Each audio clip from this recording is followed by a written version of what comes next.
Hi, and welcome back to Pinky Boo Hauntings. I'll be your witchy host, Shy, and I'll be your guide to all things paranormal, weird, and spooky. Happy Lunar New Year! The snake is finally done shedding its skin, and it's now time for the fire horse to move into its place. I think it's kind of fitting that the solar eclipse is happening the same day that the year of the horse begins, especially since it's a fire horse. I'm still not fully sure about the meaning of these kinds of things. I'm still a baby witch after all. But at least to me, I think the eclipse lining up with the Lunar New Year that begins in the fire horse is a sign. Maybe it won't be the best year ever, but I do think it's going to bring in the light, something we truly need right now. But enough of that. Let's get spooky and get on to the stories I have for today.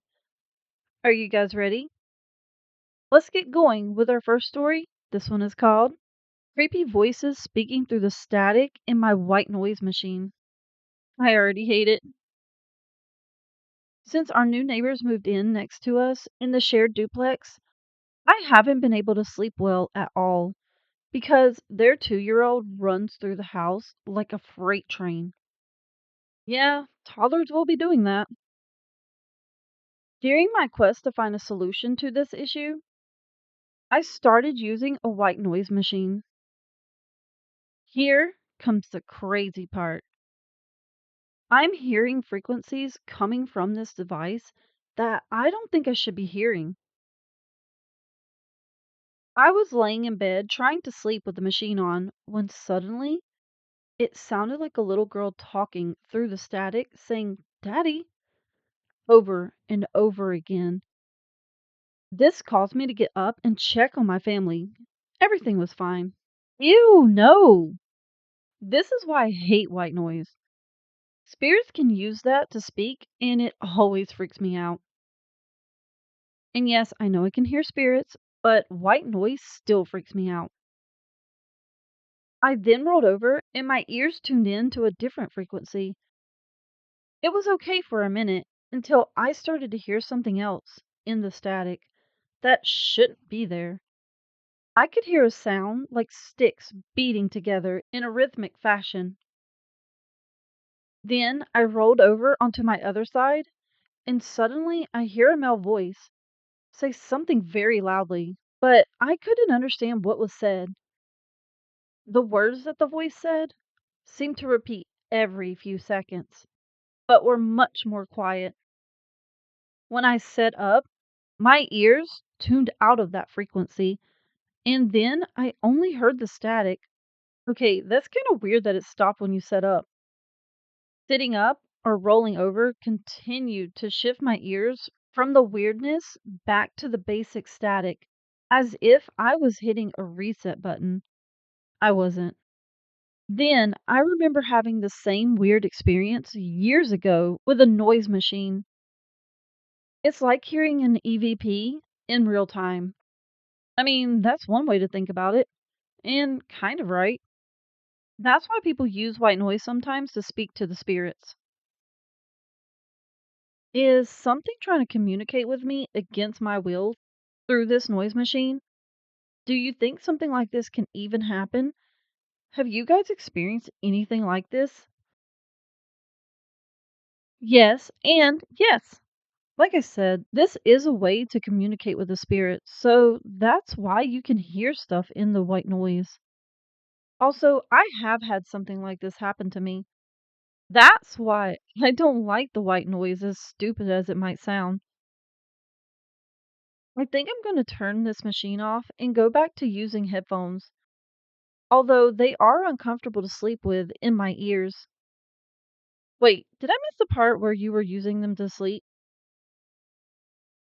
Oh my god, I'm dumb. I assumed this was during the day and you just didn't want to hear the kid running around and playing. Damn, what time is this kid running around? I wouldn't be surprised if it was in the middle of the night, but still, that does suck. What would you do if you were in my situation?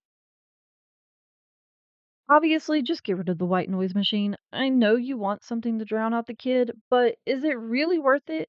If you now have to hear disembodied voices, I don't know. That's just me, but I'd find something else at that point. Oh, there's an update. Update.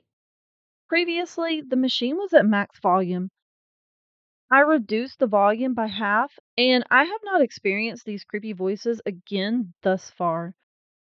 It's possible that my brain was attempting to decode or find meaning in the loud static. I will keep you guys informed if I notice any strange changes.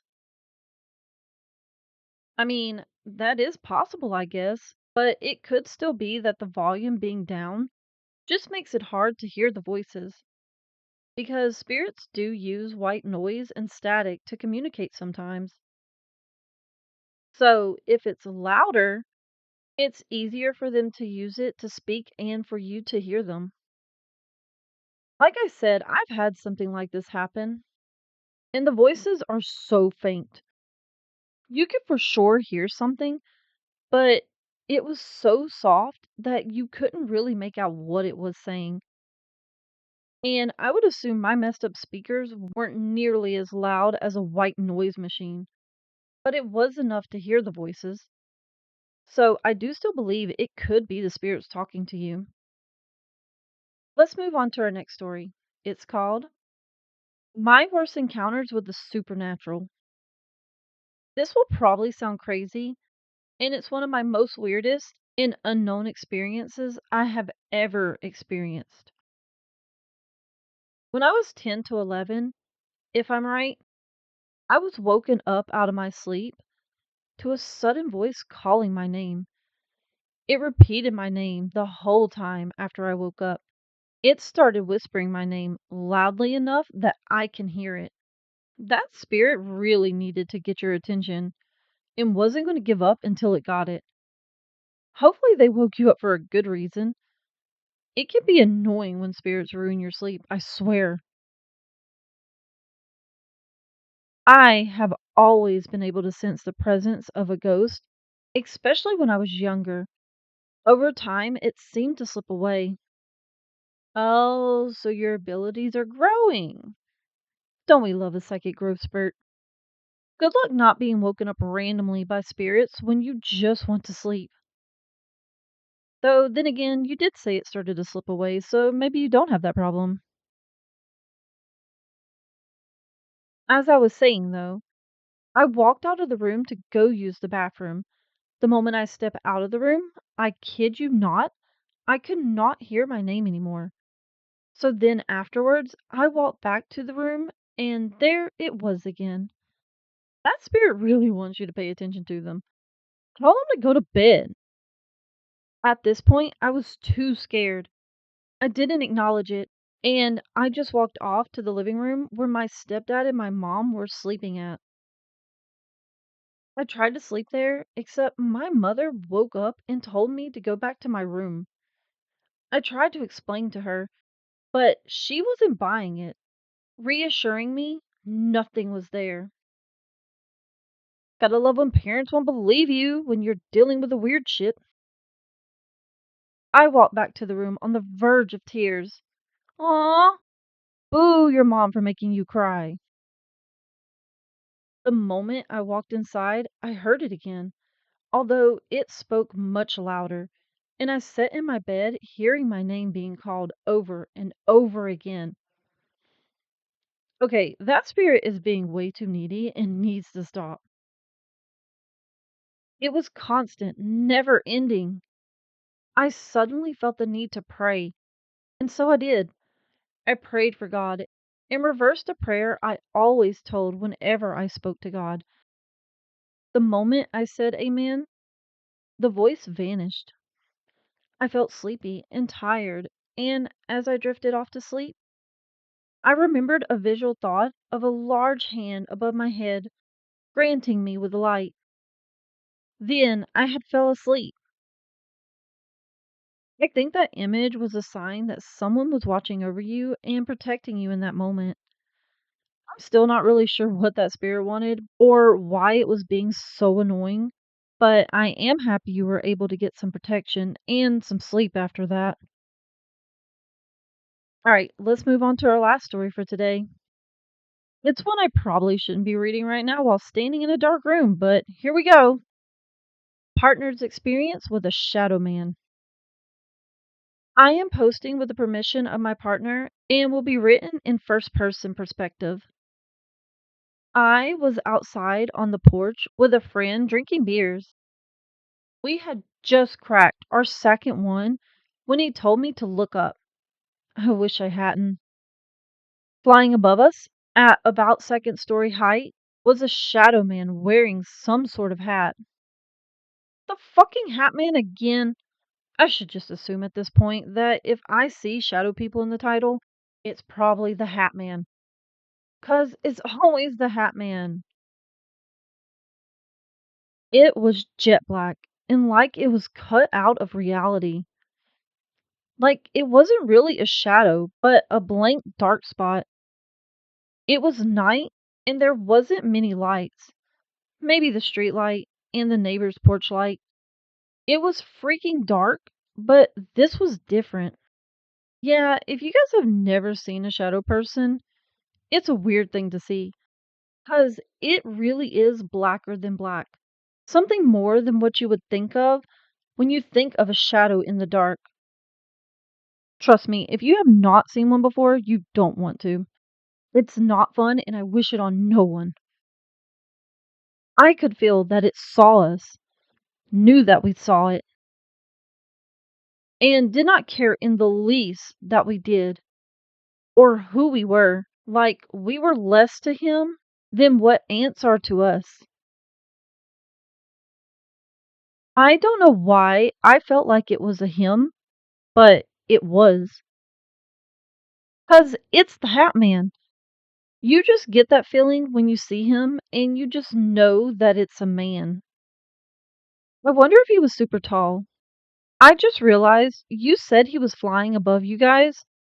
I don't think I've ever heard of the Hat Man flying, so that's a new one.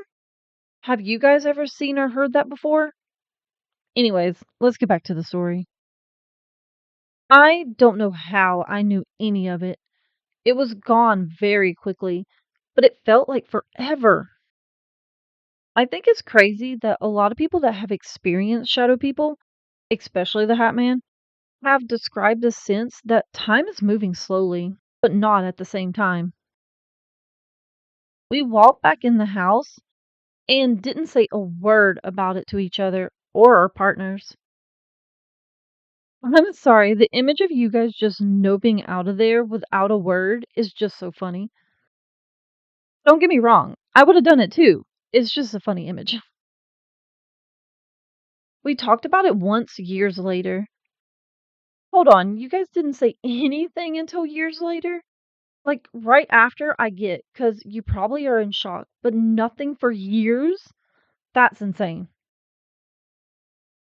And it was just a, "You remember?" And, "Yep." I didn't tell mine until a year or so ago, and I don't think he has ever told his. Wow, what a conversation you had about such a freaky thing you saw. I can't tell if it really scared you or you're just so unbothered by coming face to face with the Hat Man. I do get why you wouldn't want to just come out and tell people about this, though. If they didn't see it, there is that chance they won't believe you and think you're crazy or you're messing with them. Both options suck. It is good your partner believes you at least. Back to me. This is his partner speaking, by the way. I don't know if I would have wanted to see it or not. Like, it would be certainly something else, but also a total mindfuck. I believe it, but I know them, so of course I do. My partner doesn't like talking about this kind of thing, even though they have had other different experiences. And the other guy is as black and white about things as you can be. Oh, so that's why he doesn't seem that bothered. He's dealt with the paranormal before. Not saying that automatically means seeing a flying hat man wouldn't scare someone else. I've seen a lot of shit, and I can't say I would be that calm seeing a hat man flying overhead. Would you guys be this nonchalant about it? Alright, guys, you know what time it is. We've come to the end of another episode. I hope you enjoyed. And if you did, remember to do the things. Rate and review wherever you listen to the podcast. And like and subscribe if you're listening on YouTube. All these things really do help the podcast grow. Maybe even share with someone you think could use a good haunt in their life. Let's spread the love and the scares.